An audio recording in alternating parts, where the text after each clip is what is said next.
mis hermanos, Dios los bendiga. La paz de Dios sea con todos y cada uno de nosotros. Estamos estudiando el fruto del Espíritu, allá en Gálatas 5, 22 a 23. Mas el fruto del Espíritu es amor, gozo, paz, paciencia, benignidad, bondad, fe, mansedumbre, templanza. Contra tales cosas no hay ley. La última lección, hermanos, hablamos de lo que fue la paciencia. Y vimos que la paciencia evita la ira descontrolada, que evita la venganza y también evita la culpabilidad. Vimos que debemos tener paciencia en las pruebas. La paciencia es resistencia, es ser de temperamento largo, es la capacidad de vivir y sobreponernos a la frustración. Ahora vamos, el tema que nos corresponde es la benignidad. En 2 de Samuel, capítulo 22 y versículo 36, escrito está, 2 de Samuel, capítulo 22 y versículo 36.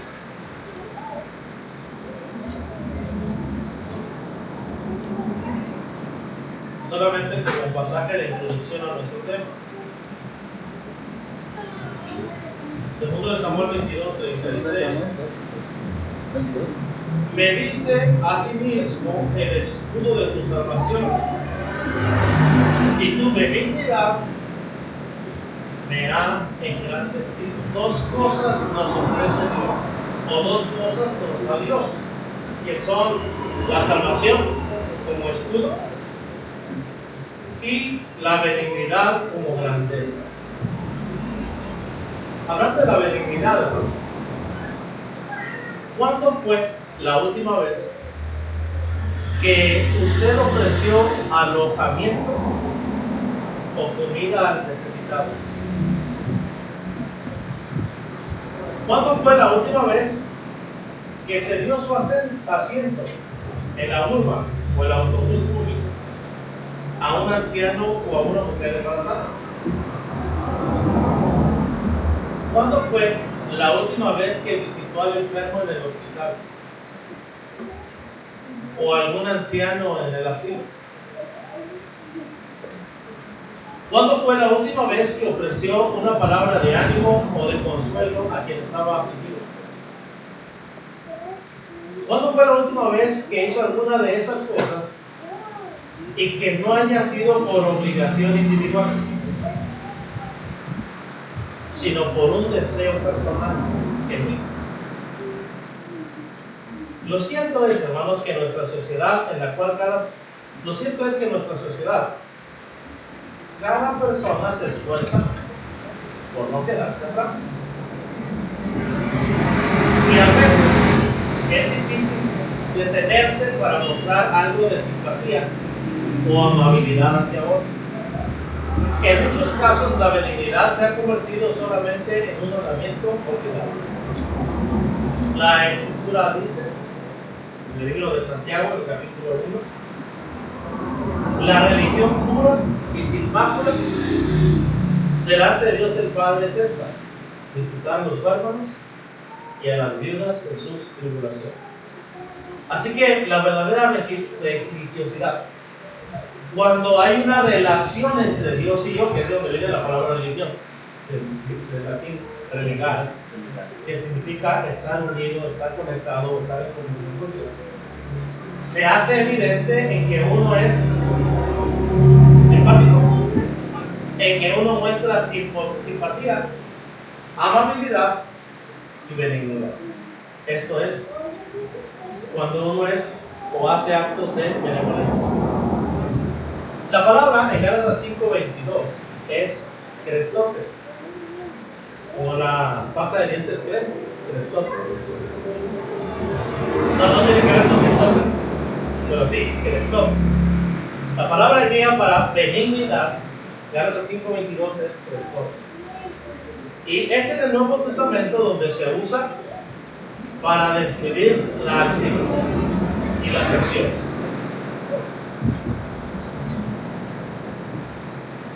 Benignidad.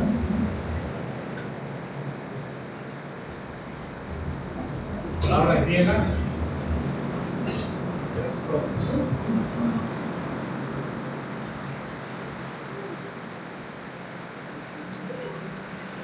Se usa para describir la actitud y las acciones.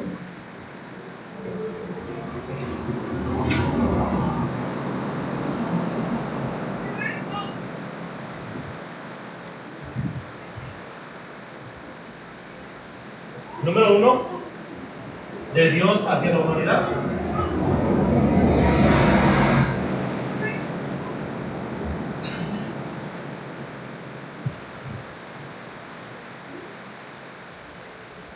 Fíjese que primero Dios lo siente y luego lo hace. Filipenses 2:5, haya pues en vosotros este sentir que hubo también en Cristo Jesús, el cual siendo en forma de Dios no sino ser igual a Dios, sino que se despojó a sí mismo tomando forma de siervo, hecho semejante a los hombres, y estando en la condición de hombres, humilló a sí mismo, haciéndose obedientes a la muerte y muerte de Cristo. Él llevó a cabo una acción, pero primero ¿qué? Le nació. No fue solamente una obligación individual, sino que fue también un deseo personal. Como dice Gálatas 2:20, con Cristo estoy justamente crucificado. Ya no vivo yo, no vive Cristo en mí. Y lo que ahora vivo en la carne, lo vivo en la fe del Hijo de Dios, el cual me amó. Y segundo, se entregó a sí mismo por mí. Primero hubo una actitud, una disposición a, y luego una acción. Y entonces de Dios hacia la humanidad, ¿no es cierto? Depende. ¿Recuerda usted Romanos 5:8? Mas Dios muestra su amor para con nosotros, en que siendo un pecador es Cristo. Y número 2, del hombre compasivo hacia su prójimo.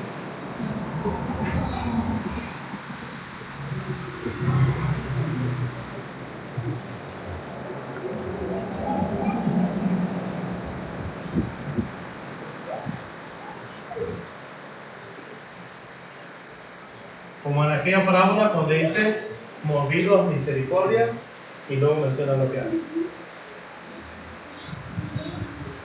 No significa meramente bondad como una cualidad, sino la bondad en acción, una benignidad que se expresa en situaciones concretas, pero no la bondad expresándose de manera airada con el pecado.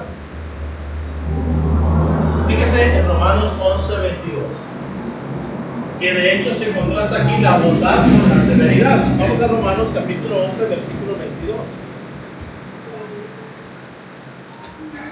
En ambas, Dios tiene una actitud y una acción. Romanos 11:22. Mira pues la bondad y la severidad de Dios. La severidad ciertamente para con los que creyeron, pero la bondad para contigo si permaneces en esa bondad. Pues de otra manera tú también serás condenado. Dios ciertamente es benigno, pero no es solamente benigno. Y eso tenemos que tenerlo muy claro. Así que es algo que se hace con gracia, la bondad. Es algo que se hace con ternura y con compasión, en contraste con la severidad de Dios. Otra vez. No significa meramente bondad como una cualidad, sino la bondad en acción, una benignidad que se expresa en situaciones concretas, pero no la bondad expresándose en manera airada como un pecado. Por lo tanto, se contrasta Romanos 11:22 con la severidad, sino que es algo que se hace en gracia, con ternura y compasión. Como en el caso de las otras virtudes del Espíritu, Gálatas 5:22-23, la benignidad tiene más que ver con el ser que con el hacer. La benignidad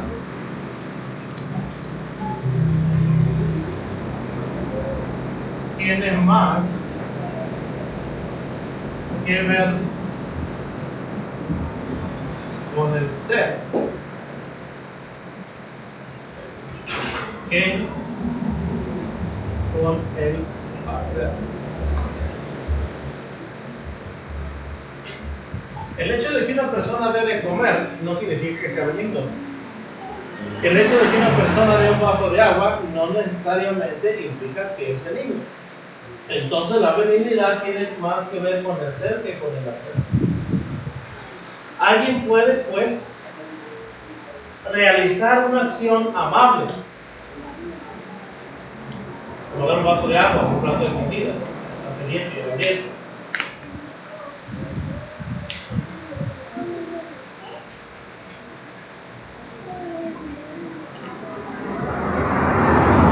Pero tal acción todavía puede carecer de la actitud amable, por ilustrarlo de alguna manera.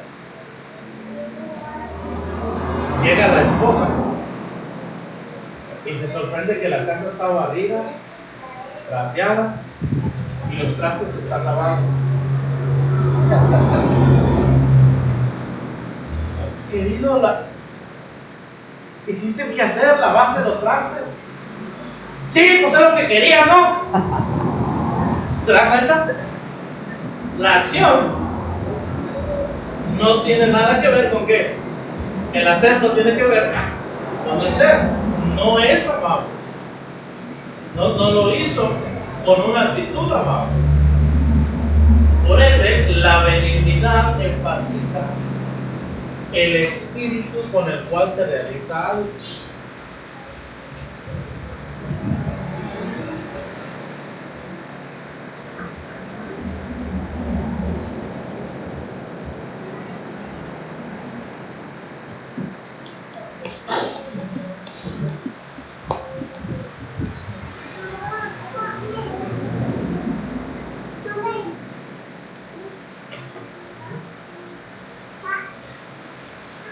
La benignidad enfatiza el espíritu con el cual se realiza algo. Vamos a Mateo 25, 31, 46.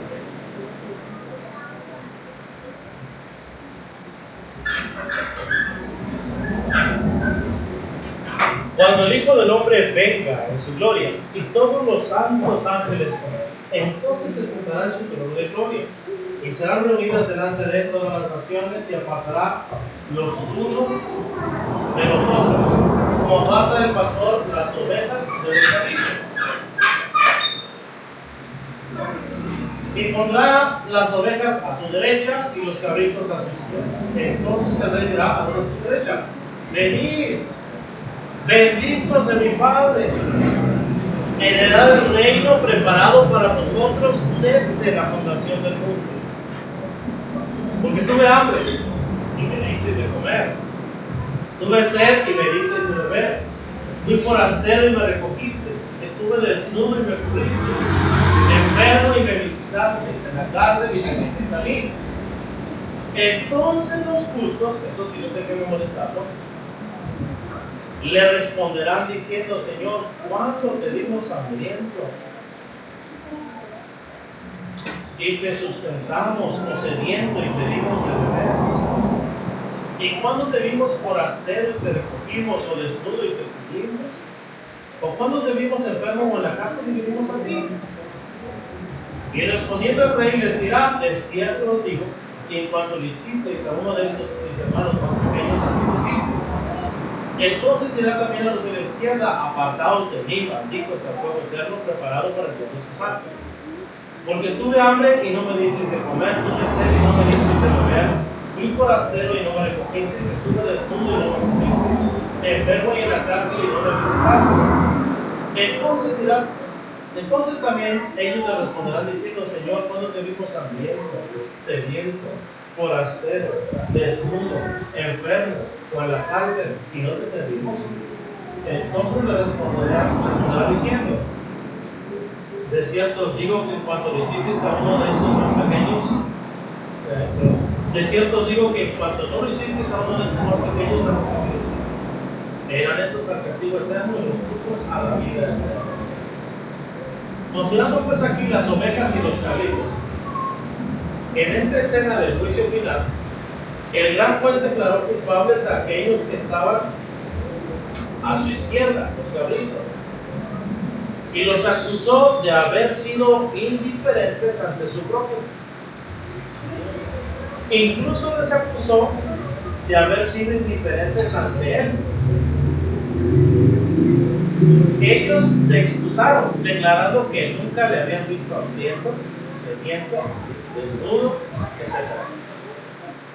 En otras palabras, estuvieron implicando que si le hubieran visto personalmente la necesidad del gran juez, sin duda le hubieran brindado ayuda. Ellos fueron condenados porque carecieron de benignidad. Es decir, porque no produjeron y no desarrollaron esta cualidad del Espíritu. No necesitaban verlo, necesitaban que les naciera del corazón y por lo tanto hacerlo. Tal vez hubieran estado dispuestos a mostrar actos de benignidad si hubieran obtenido un beneficio personal, pero carecían de la actitud benigna interior.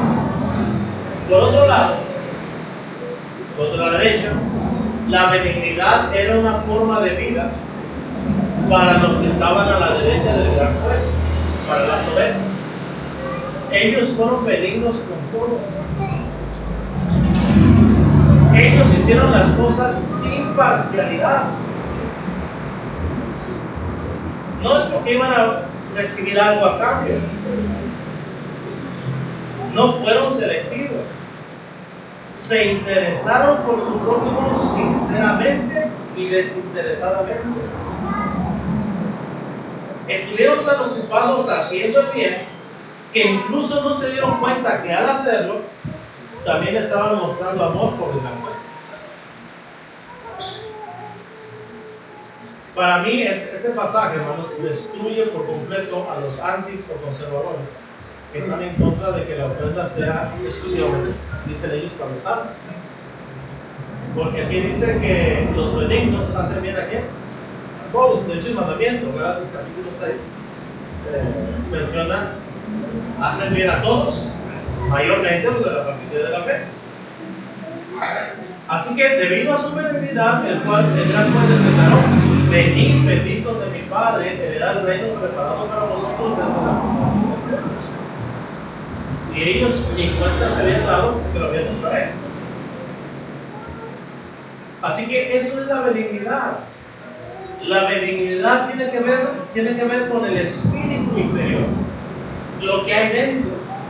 Hago las cosas no porque me es impuesta necesidad, lo hago porque es parte de mi naturaleza, que es parte de mi esencia. Esto es lo que yo soy. Eso es ser benigno. De ahí que el servidor les ha dicho a varias personas: miren, el predicador no le paga para que predique, le paga porque ya predica, que es diferente. Pero no es, para que prediques, te vamos a pagar tanto. Se le retribuye, o se le remunera, o se le recompensa su trabajo, pero jamás se le paga para que lo haga. Tiene que ser por benignidad.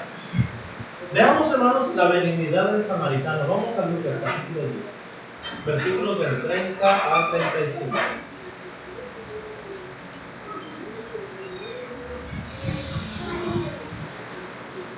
Lucas 10, del 30 al 35.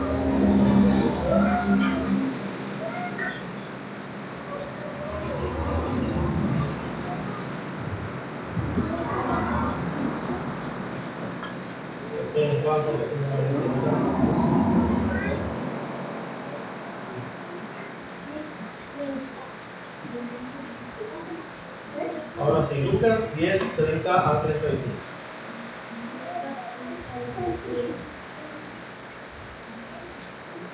Respondiendo Jesús dijo: un hombre descendía de Jerusalén a Jericó y cayó en manos de ladrones, los cuales le despojaron e hiriéndole se fueron, dejándole medio muerto.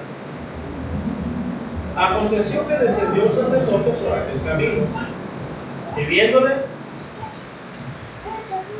tenía benignidad, pasó de largo. Así mismo un levita, llegando cerca de aquel lugar y viéndole, claro.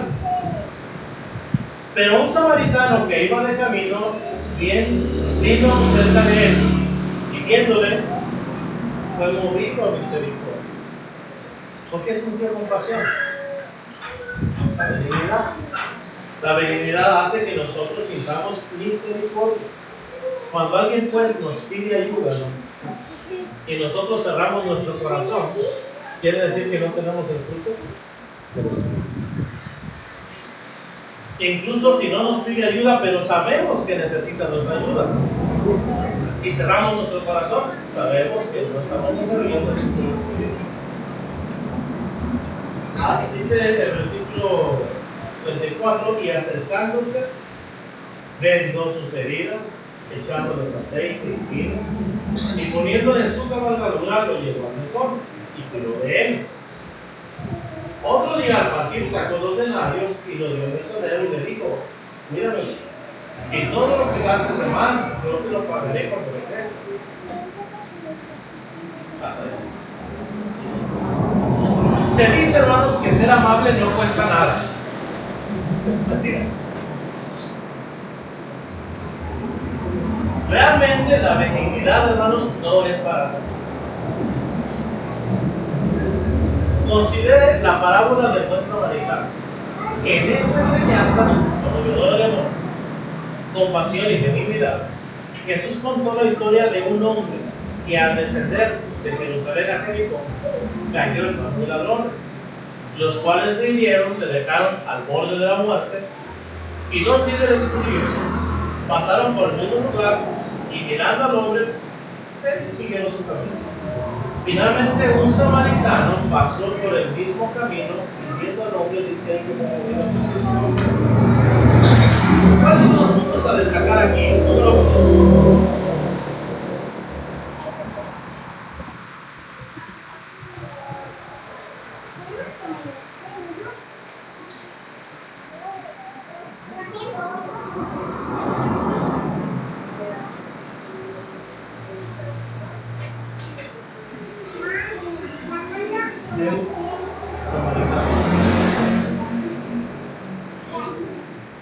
O el buen samaritano, como algunos lo llaman, ¿verdad? Tenía un corazón benigno.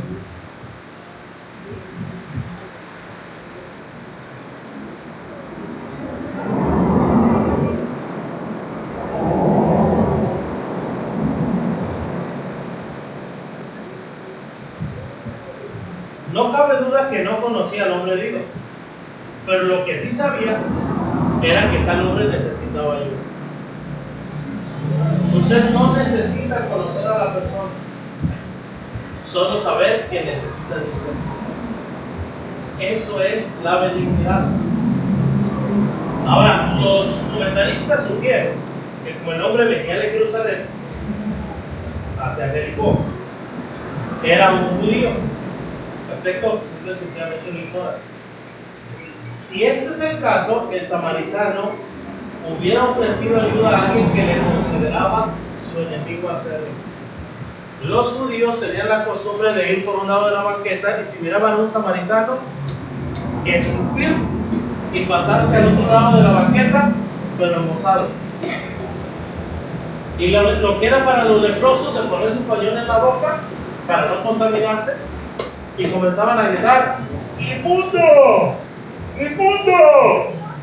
Y así todos los demás judíos inmediatamente se iban a escupir y pasarse al otro lado con un pañuelo en la nariz. Porque consideraban que los samaritanos eran inmundos. Era causa de repulsión juntarse a un extranjero, a un extraño, a alguien que era de otro país. Les causaba asco. Pero todavía un extranjero no era tan repulsivo o no causaba tanta repulsión como los samaritanos. Eran considerados sus enemigos, a tal grado que si una mujer estaba encinta y estaba por dar a luz y venía el médico o la partera a asistir porque peligraba la muerte, y el doctor se daba cuenta que el iba a morir era un samaritano, la mujer era samaritana, no la atendieron, Dejaban que se muriera a pesar de ser médicos, a pesar de estar a favor de la vida. Que se mueran, así ya van a ser 2 samaritanos menos en la vida. ¿Se imagina? Pero este hombre no se puso a fijar en quién necesitaba la ayuda, solamente que alguien necesitaba su ayuda. Eso es tener un corazón de niño. Número 2.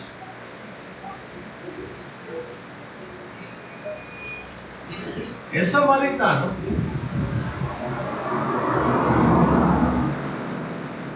estuvo dispuesto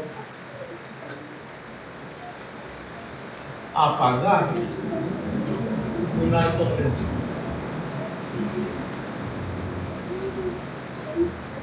Pues dijo, todo lo que gastes de más.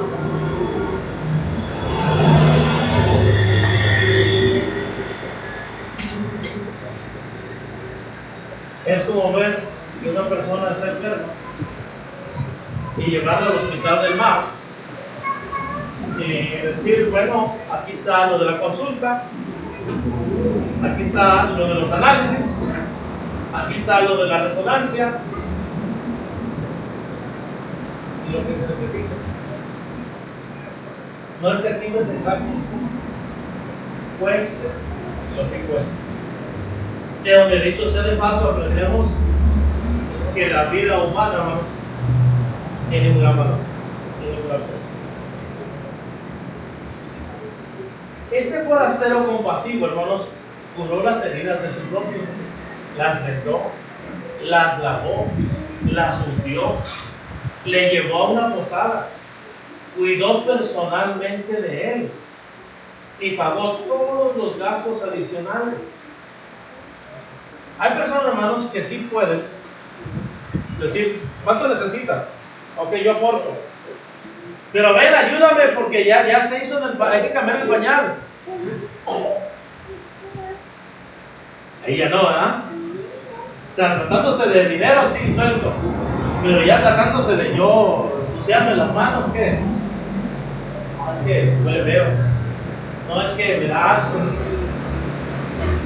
Hay que venir a sus propios padres, ¿no? Sería capaz de cuidar.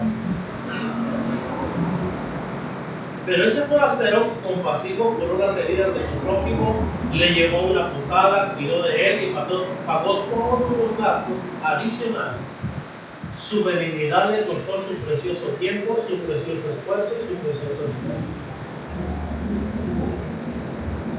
Este relato, hermanos, tiene una aplicación profunda para nosotros, porque la benignidad no demanda identificación.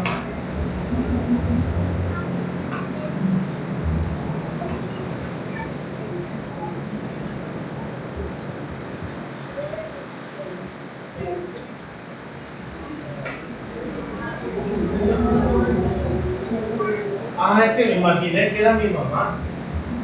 Es que me imaginé que tiene la misma edad de mi hijo. No es que me haya sentido identificado. Es que me acordé que yo antes y me proyecté, ¿verdad? La benignidad no demanda identificación. Para ser benignos no necesitamos saber quién es el que necesita nuestra ayuda, sino solamente necesitamos saber que alguien necesita nuestra ayuda. Y número 2, la benignidad no demanda mérito.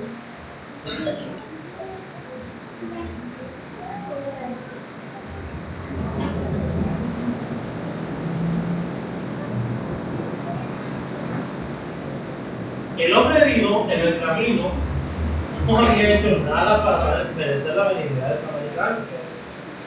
Si esperamos a que alguien merezca nuestra ayuda, entonces nunca produciremos y desarrollaremos la benignidad verdadera. ¿Se acuerdan de lo que dijo Jesús en el Sermón del Monte? Si hacéis bien a los que os hacen bien, ¿qué mérito tenéis? Así que esperamos a que alguien merezca nuestra ayuda, entonces nunca conoceremos y desarrollaremos la benignidad verdadera. Y en tercer lugar, hermanos,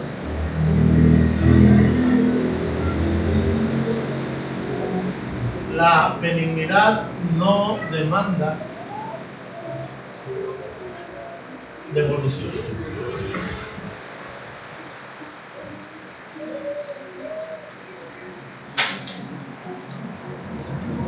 no es un préstamo,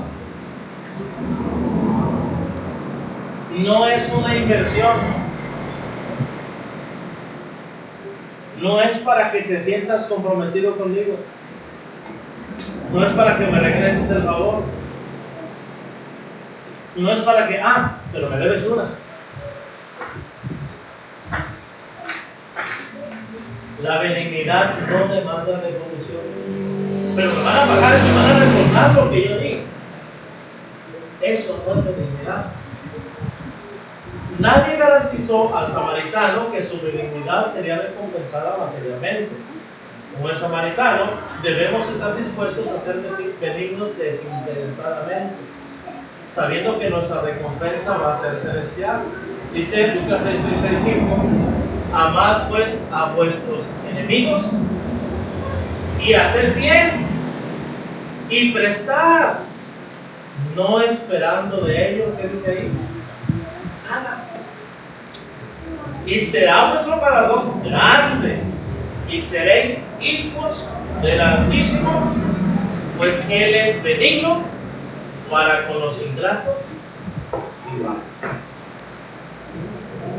Entonces Dios es benigno para con los ingratos y malos. Esa es su cualidad, esa es su característica, esa es parte de su naturaleza. Y si Él nos ha dado de su Espíritu Santo y nos ha dado un ejemplo, es natural que nosotros desarrollemos y produzcamos ese fruto, que aprendamos a ser benignos, no esperando, es dar sin esperar ni las gracias. Recuerdo que hace pocos días vi ahí en redes de un hombre que se acercó a otro que estaba pagando o estaba por pagar material de construcción y le dijo: no pagues, yo te lo disparo, yo te lo invito. ¿De veras? Sí. ¿Pero por qué? No más. Te lo disparo, te lo invito. ¿Sí me lo aceptas o no? Sí. Y ya hasta le modificó y hasta le puso de más ahí. Y una vez que se acercó y pagó, estaba pagando con la tarjeta, le dice: bueno, ¿y este muchacho al que le estoy pagando? No, pues ya se fue. Bueno, Dios que lo bendiga, yo como quiera, ya hice lo que tenía que hacer. Entonces, hermanos, eso es la benignidad. Por último, hermanos, la benignidad y el cristiano. Salmo 69:16. Salmo 69:16.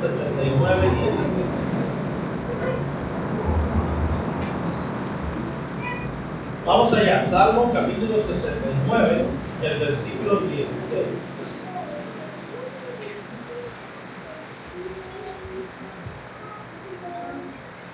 Respóndeme, Jehová, porque benigna es tu misericordia. Mírame conforme a la multitud de tus piedades. La benignidad cristiana tiene su origen en la benignidad de Dios. Dios es benigno. Se nos manda en Efesios 4:32 a ser benignos unos con otros para poder perdonarnos unos a otros, y señala: como Dios también nos perdonó a vosotros en Cristo. No podemos nosotros lograr tener verdadera unidad, hermanos, si no aprendemos a ser benignos. Sí, tenemos un patrón, sí, tenemos un modelo a seguir, una sana enseñanza, una sana doctrina, pero aparte del patrón de la sana enseñanza, dijo Jesús: en esto conocerán todos que sois mis discípulos, y tuvieres que amor los unos con los otros. Y el amor es lo que nos hace ser benignos, misericordiosos, compasivos, y nos ayuda a perdonarnos de la misma manera que Dios nos perdona, incluso sin esperar nada. Se nos manda, hermanos, en Lucas 6:35, a hacer el bien a nuestros enemigos, ya que Dios es benigno para con los ingratos y malos. Y en Colosenses 3:12 se nos manda a vestirnos como escogidos de Dios. ¿Y qué es eso de vestirnos como escogidos de Dios? Colosenses 3:12 dice: santos y amados, de entrañable misericordia, de benignidad, de bondad. Debemos pues ser benignos en dos aspectos. Debemos ser benignos en dos aspectos. Número uno, en nuestras palabras.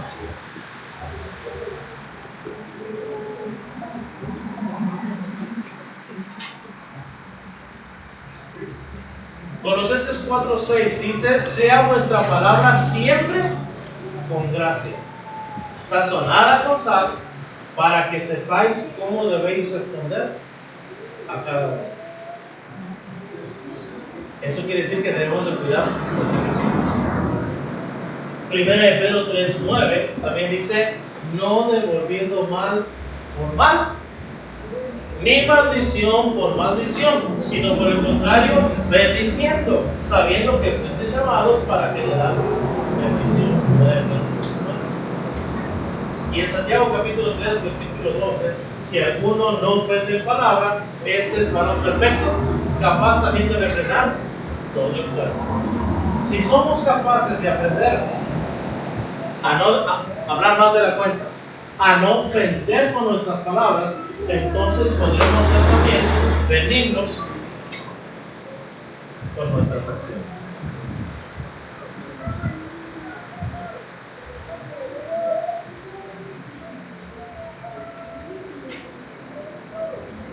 Oye, qué bueno fuiste con ese hombre que necesitaba ayuda. Sí, ¿para qué no te iba a molestar? Ya no fue benigno, ¿verdad? Hizo una buena acción, sí, pero no fue benigno. Porque la benignidad nace de dentro. Podemos hacer algo bueno, una acción buena por alguien, pero luego hablar mal de esa persona. Debemos ser benignos en nuestras palabras y benignos en nuestras acciones. Romanos 12:20. Así que si tu enemigo tuviere hambre, dale de comer. Si tuviere sed, dale de beber. Pues haciendo esto, ascuas de fuego amontonará sobre su cabeza. Gálatas 6:10. Así que según tengamos oportunidad, hagamos bien a todos y mayormente a los de la familia de la fe. Todos los días tenemos esa oportunidad. Y en Filipenses 2, del 3 al 4 también dice: nada hagáis por contienda o por vanagloria, antes bien con humildad, estimando cada uno a los demás como superiores a ellos, no mirando cada uno por lo suyo propio, sino cada cual también. La humildad hace que no diga: bueno, es que si yo hago esto, ya no voy a tener para esto. La benignidad hace que diga: me tiene necesidad, y si yo tengo es para suplir las necesidades de quien lo necesita. De hecho, la Escritura dice, Efesios 4:28, el que hurtaba, que mate más. Si no trabaje, haciendo con sus manos lo que es bueno, ¿para qué? ¿Para que ya no tenga necesidad de robar? No. ¿Para qué? ¿Para que disfrute de lo que cosecha? Sí, pero no solamente para eso. Dice ahí, para que tenga que compartir con el que necesita. Tiempo para pagar, hermano. ¿Se acuerdan ustedes de Dorcas? Tabita había fallecido. Se enteraron de que Pedro estaba cerca. Dijeron: Pedro, falleció la hermana Tabita. Y cuando Pedro va y ve a la iglesia, y se acercaban y decían, como ella con sus manos hacia ropa, decían: esto me lo regaló Tabita para mí. Esto me lo regaló para mis hijos. Ella siempre se esmeraba, ¿por qué? Por trabajar con sus manos para nosotros. Tanto se compadeció Pedro que dijo, Tabita conmigo. Tabita, a ti te digo, levanta. Y se levantó. Hermanos, Tabita escribió su nombre en el libro de la vida, trabajando con sus manos, porque su trabajo lo hizo con. Usted también puede escribir su nombre en el libro de la vida. Aquí y ahora. Que Dios bendiga su palabra.